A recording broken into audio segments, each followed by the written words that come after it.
Hello students, आज हम बात करेंगे हॉरिजॉन्टल प्रोजेक्टाइल मोशन की। स्टार्ट करते हैं।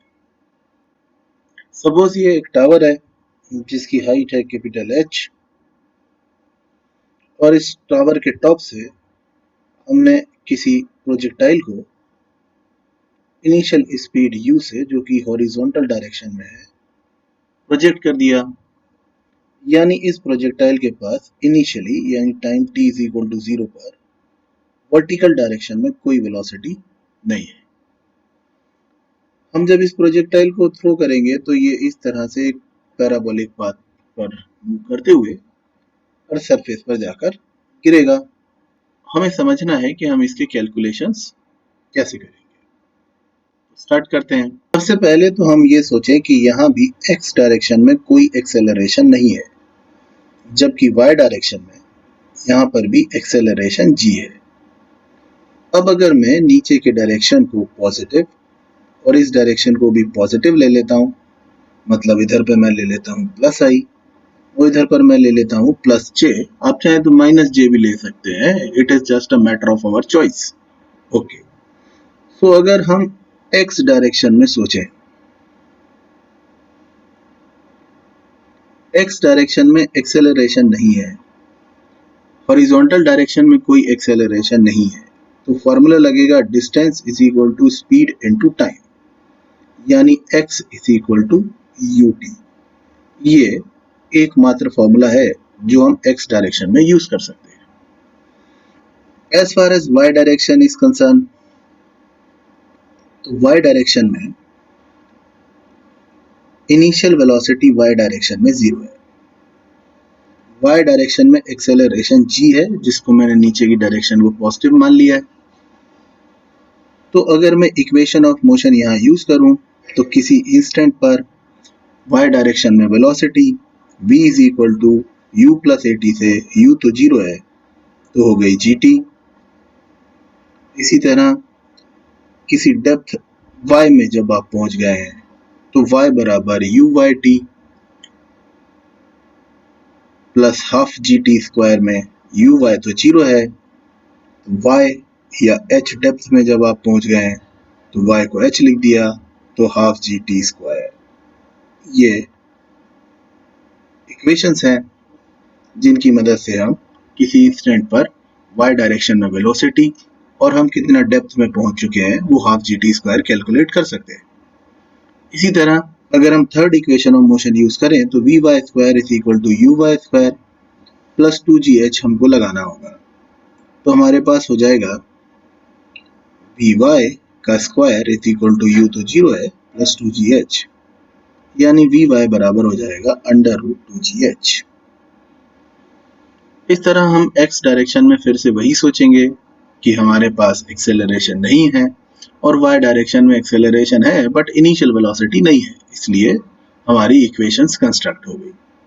अब यहाँ भी हमें क्या कैलकुलेट करना पड़ सकता है, यहाँ भी कैलकुलेट करना पड़ सकता है कि आफ्टर टी टाइम आप वेलोसिटी बता दें, आफ्टर टी टाइम आप डिस्प्लेसमेंट बता दें, एंड वेरियस फिजिकल क्वांटिटीज के बारे में पूछा जा सकता है। तो हम एक एक कर सीखते हैं। तो हम कैलकुलेट कर रहे हैं velocity of projectile of horizontal projectile at any instant of time small T.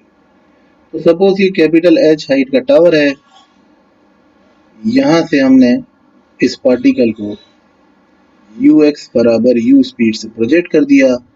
y direction में इसके पास कोई वेलोसिटी नहीं है और ये इस तरह से प्रोजेक्टाइल मोशन किया। अगर यहाँ टाइम था t इज इक्वल टू 0 और ये है कोई टाइम t जिस पर हमें इसकी वेलोसिटी कैलकुलेट करना है और से कि इस इंस्टेंट पर इसकी वेलोसिटी इस डायरेक्शन में थी, तो इस वेलोसिटी के दो कंपोनेंट्स रहे होंगे, एक vx और एक vy। अगर हमें vx और vy मिल जाए तो हम वेलोसिटी की वैल्यू निकाल सकते हैं। सबसे पहली बात, क्योंकि x डायरेक्शन में कोई एक्सेलरेशन नहीं है,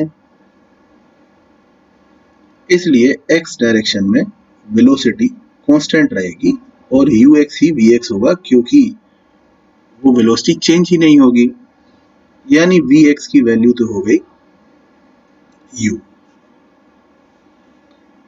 पर क्योंकि y डायरेक्शन में एक्सेलरेशन है और y डायरेक्शन में इनिशियल वेलोसिटी 0 है। इसलिए y डायरेक्शन में वेलोसिटी की इक्वेशन होगी uy प्लस ayt। इसलिए ये हो जाएगा 0 प्लस gt। सो vy की वैल्यू आ गई gt। नाउ याद रखिए कि मैं इस तरफ प्लस आई ले रहा हूं और नीचे की तरफ प्लस जे ले रहा हूं। अगर आप माइनस जे लेंगे तो प्लस माइनस का डिफरेंस आ जाएगा। सो इसलिए मैं लिख रहा हूं यहां पर v vector is equal to vxi plus vyj। vx को लिख सकते हैं ui, vy को लिख सकते हैं gt j, और इस तरह आपके पास ये वेलोसिटी की इक्वेशन आ गई। आप चाहें तो इसका मैग्नीट्यूड भी निकाल सकते हैं। अगर आप वेलोसिटी का मैग्नीट्यूड निकालना चाहते हैं तो वो होगा अंडर रूट एक्स कॉम्पोनेंट का स्क्वायर प्लस वाई कॉम्पोनेंट का स्क्वायर। अगर आपका इंटरेस्ट इस एंगल में है जो ये एक्स एक्सिस के साथ बना रहा है वेलोसिटी वेक्टर, तो tan थीटा ऑफ एक्स में ऊपर y कॉम्पोनेंट आएगा, नीचे x कॉम्पोनेंट आएगा, तो y कॉम्पोनेंट होगा gt और x कॉम्पोनेंट होगा u। इस तरह आप कैलकुलेशन कर सकते हैं। अब हम कैलकुलेट करना चाहते हैं वेलोसिटी एट डेप्थ h। फिर से ये कैपिटल H हाइट का टावर है। यहाँ पर हमने u स्पीड से एक प्रोजेक्टाइल को प्रोजेक्ट कर दिया हॉरिजॉन्टली। इस तरह का पैराबोलिक पाथ ट्रेस करते हुए जमीन पर जाकर गिरा। अब मान लीजिए कि हम किसी डेप्थ h में पहुंचे हैं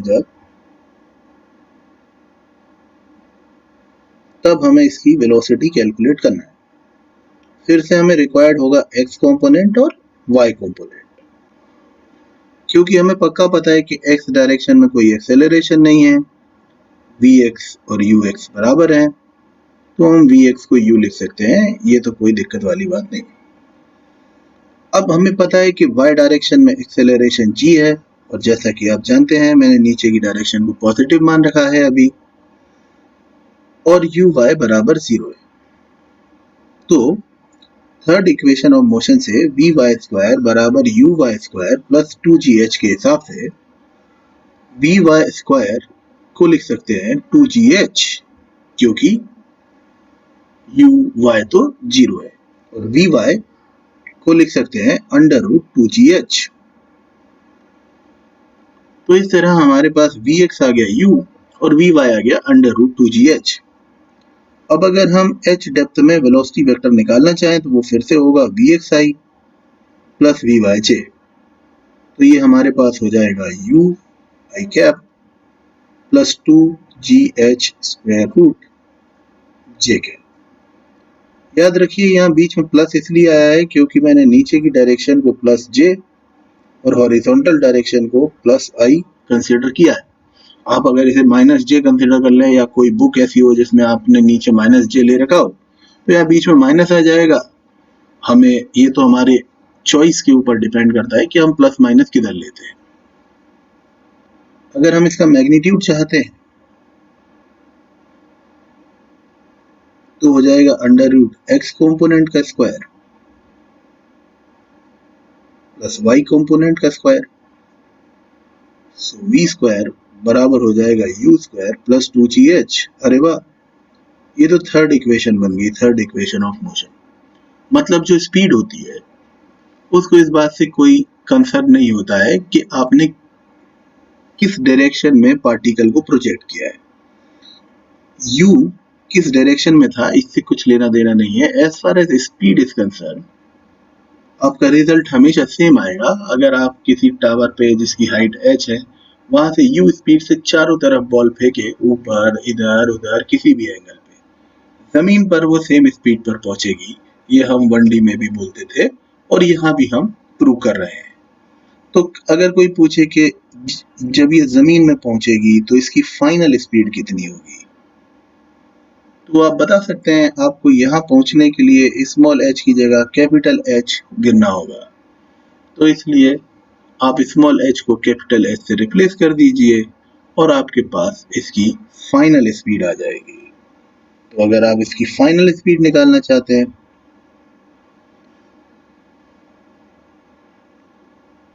फाइनल स्पीड, तो वो हो जाएगी आपके पास v स्क्वायर बराबर u square plus 2g capital H। Small h की जगह कैपिटल H यूज कर लेंगे। अगर आप ये एंगल कैलकुलेट करना चाहते हैं जो x एक्सिस के साथ वेलोसिटी वेक्टर बना रहा है, तो tan थीटा ऑफ x बराबर x कंपोनेंट नीचे आएगा और y कंपोनेंट वेलोसिटी का ऊपर आएगा। इसी तरह आप y एक्सिस के साथ बनाया गया एंगल भी कैलकुलेट कर सकते हैं।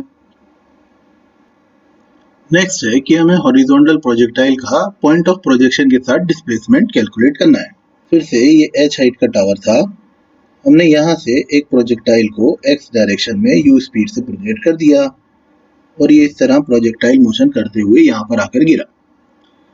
अब सपोज कि इस समय टाइम था t इज इक्वल टू 0 जब हमने इसको प्रोजेक्ट किया, और यहाँ पर कहीं पर टाइम हो रहा है t जब हम एक ऐसे पॉइंट पर हैं जिसके कोऑर्डिनेट x, y है। इसका मतलब हम यहाँ से y गिर चुके हैं और यहाँ से x चल चुके हैं, तो हम x डायरेक्शन में x चले गए हैं और y डायरेक्शन में y डेप्थ में गिर गए। हमें कैलकुलेट करना है डिस्प्लेसमेंट, मतलब ये वेक्टर s वेक्टर, जो कि सिंपल है कि अगर हमें x और y पता चल जाए तो हम x i cap plus y j cap लिख सकते हैं, और मैंने इधर पर प्लस i लिया है और इधर पर माइनस j की जगह मैंने तो प्लस j लिया है और इधर प्लस j लिया है। ठीक है, अब सबसे पहले मुझे कैलकुलेट करना होगा x, क्योंकि x डायरेक्शन में कोई एक्सेलरेशन नहीं है तो x की वैल्यू होगी uxt, ux का मतलब u है तो x इज इक्वल टू हो गया ut। क्योंकि y डायरेक्शन में मेरे पास एक्सेलरेशन है और मुझे इक्वेशन ऑफ मोशन लगाना पड़ेगा, इनिशियल वेलोसिटी है नहीं, तो मेरे को y डायरेक्शन में लिखना पड़ेगा uyt plus half gt square. uy 0 है तो y बराबर हो गया हाफ gt स्क्वायर। इस तरह मेरे पास x की वैल्यू भी आ गई और y की वैल्यू भी आ गई, और डिस्प्लेसमेंट वेक्टर को मैं लिख सकता हूँ xi प्लस yj। प्लस इसलिए आया है क्योंकि मैंने वर्टिकली डाउनवर्ड डायरेक्शन को पॉजिटिव j लिया है। आप माइनस j ले लीजिए तो वहां माइनस भी आ सकता है। इस तरह मेरे पास डिस्प्लेसमेंट वेक्टर की वैल्यू हो गई x मतलब uti plus half gt square j।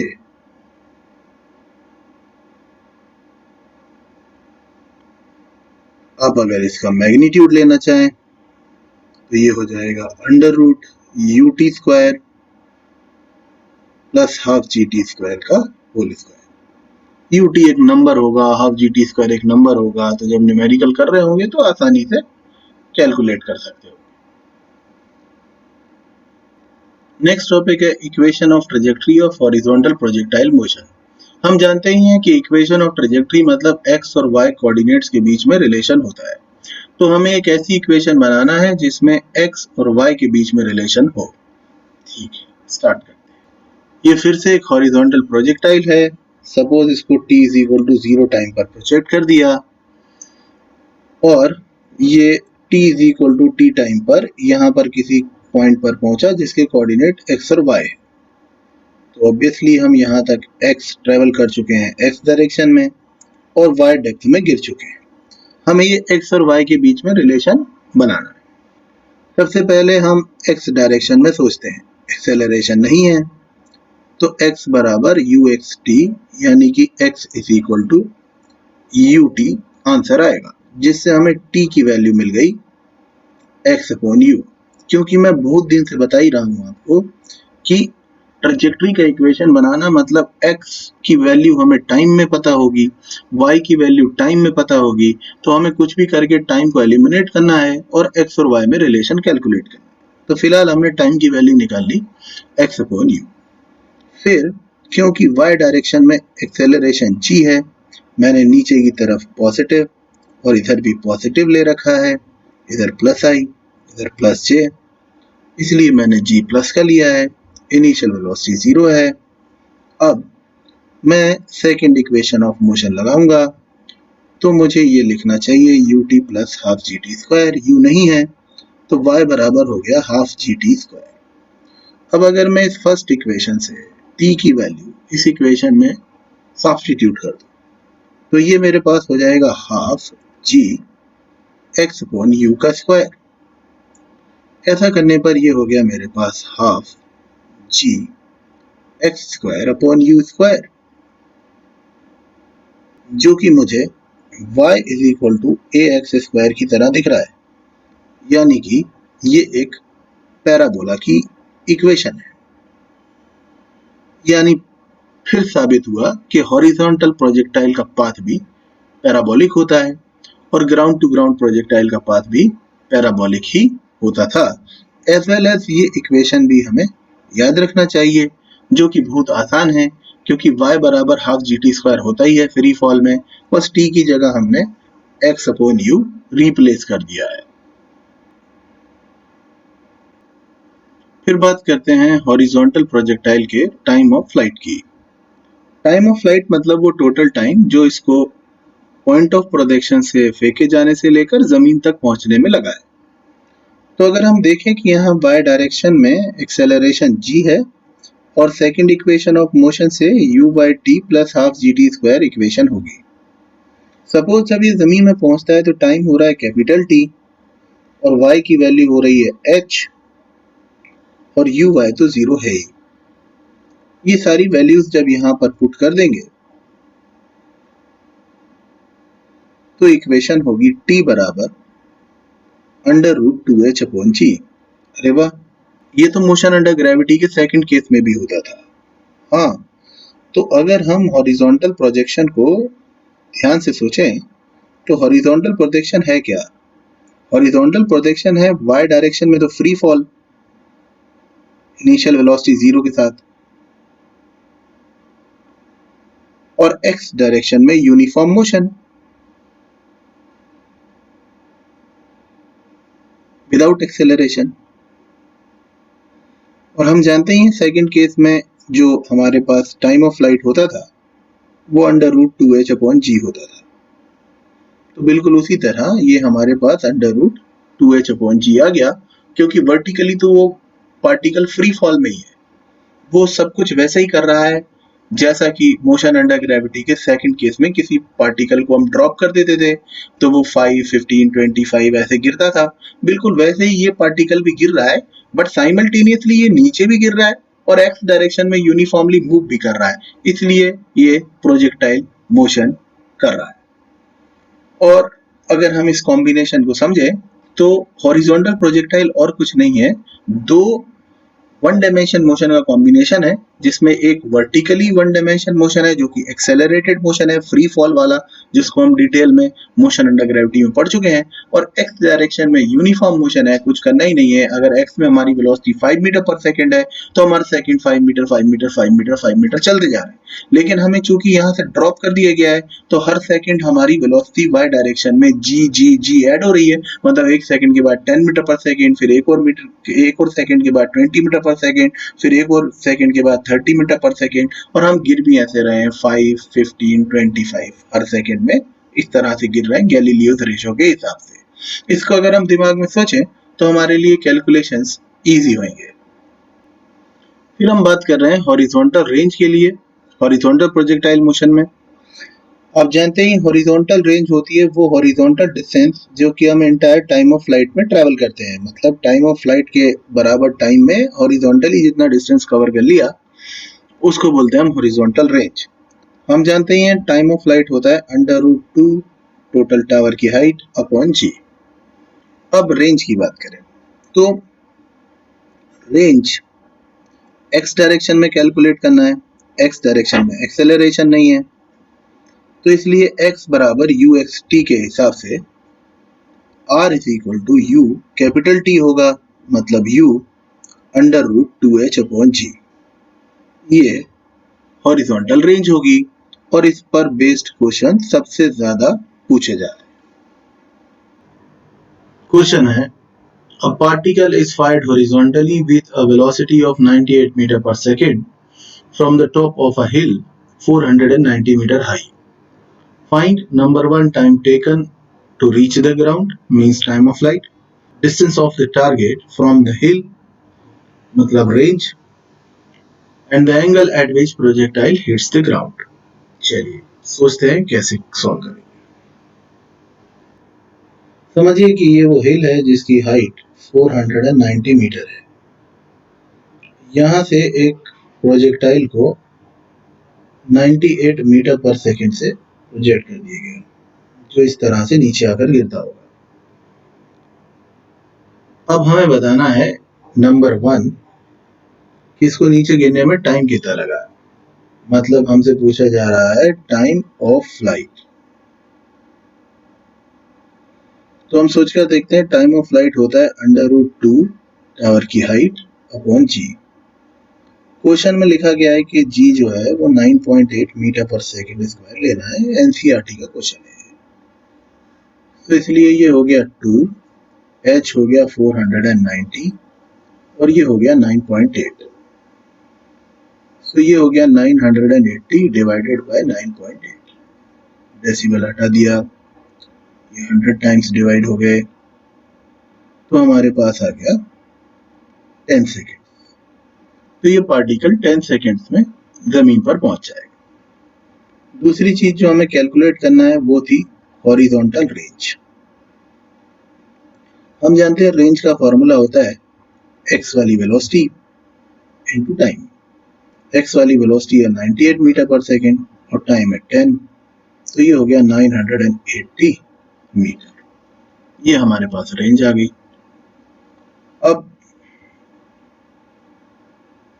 Third है कि जब ये जमीन में आया होगा यहाँ पे, तो इसकी कुछ वेलोसिटी होगी, तब इसने हॉरिजॉन्टल के साथ कितना एंगल बनाया होगा, ये हमें कैलकुलेट करके बताना। Theta x. अच्छा, तो थीटा एक्स क्या होगा? थीटा एक्स होगा tan थीटा ऑफ एक्स बराबर वी एक्स और वी वाई। वी एक्स तो यू के बराबर ही होगा और वी वाई कितना होगा? या तो आप उसको फर्स्ट इक्वेशन से जीटी लिख लीजिए या थर्ड इक्वेशन से √2gh लिख लीजिए, जैसा आपको सही लगे। मान लो मैं इसको √2gh लिख लेता हूं, तो ये मेरे पास हो गया 2 9.8 इंटू h मतलब 490 और ये हो गया 98। tan theta of x is equal to हो गया 98 अपॉन 98, दैट इज 1, यानी theta of x is equal to हो गया 45 डिग्री। नेक्स्ट क्वेश्चन है, a ball rolls off the top of a stairway with a horizontal velocity u. If each step has height small h and width b, the ball will just hit the edge of nth step. Find the value of n. चलिए देखते हैं क्या कह रहा है। Suppose ये एक stairway है और इस पर हमने u स्पीड से एक पार्टिकल को, बॉल को यहाँ पे प्रोजेक्ट कर दिया। अब ये जाकर किसी n नंबर के स्टेयर पर गिरता है। ये हमारे पास nth स्टेयर है, तो हमें n की वैल्यू बताना।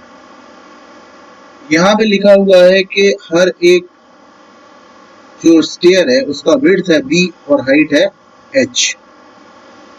तो अगर ये nth नंबर का स्टेयर था, तो जो हाइट अभी तक यहाँ हो गई होगी वो n स्टेयर्स के बराबर हो गई होगी, तो nh हो गई होगी, और जो रेंज है वो भी n स्टेयर्स के बराबर हो गई होगी, तो nb हो गई।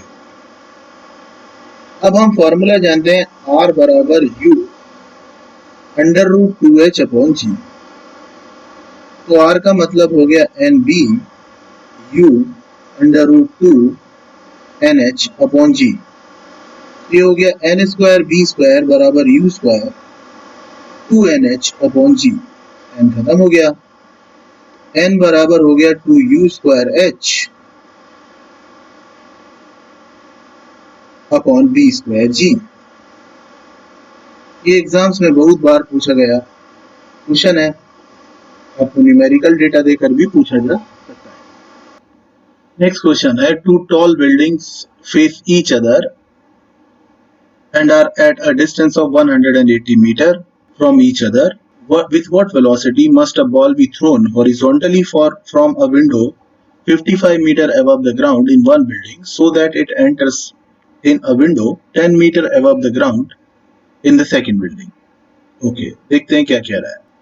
समझिए कि ये दो बिल्डिंग हैं जिनके बीच का जो डिस्टेंस है वो 180 मीटर है। इस बिल्डिंग की हाइट जो है वो 55 मीटर है।